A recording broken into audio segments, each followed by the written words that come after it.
Hi guys, मैं सुशील Gaur once again आप लोगों का वेलकम करता हूं। और आज की कहानी ईमानदारी के ऊपर है। ईमानदारी में तकलीफ़ें आती है हजार, लेकिन उसका जो अंत है वो हमेशा से बेस्ट रहता है। साथियों, एक राहुल नाम का एक लड़का रहता है। लड़का पढ़ा लिखा रहता है लेकिन बहुत ही गरीब रहता है। उसको कोई काम नहीं मिलता है। देन वो बेरोजगार बहुत रहता है। बेरोजगारी में वो रोजगार के लिए मजदूरी करना शुरू करता है। धीरे धीरे वो मजदूरी करता है। एक दिन वो सेठ के घर आकर के मजदूरी करने लग जाता है। सेठ के घर पे मजदूरी करते करते सेठ की नज़रें उस राहुल के ऊपर पड़ती है और सेठ को ऐसा लगता है कि राहुल बहुत ईमानदार लड़का है। राहुल को सेठ अपने यहाँ पे नौकरी के लिए रख लेता है।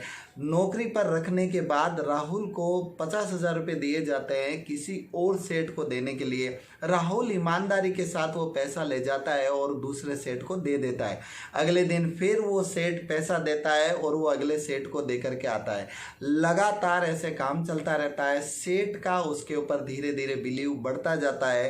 राहुल की भी एक टाइम ऐसा आता है कि उसके ऊपर सेठ बहुत विश्वास करता है।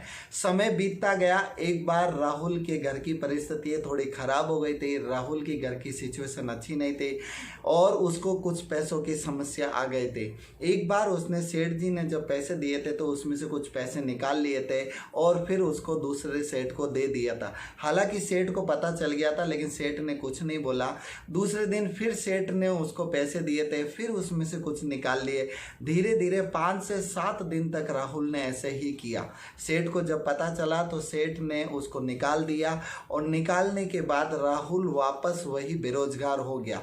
कुछ समय बाद में राहुल को पता चलता है कि सेठ के कोई संतान नहीं रहती है और सेठ उसको संतान के रूप में रख लेता था अगर वो ईमानदार रहता तो साथियों, ईमानदारी का अंत हमेशा बेस्ट रहता है।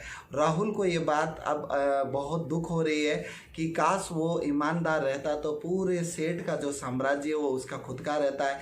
जिंदगी से गरीबी हमेशा ख़त्म हो जाती है और ईमानदारी की मिसालें हमेशा दी जाती है।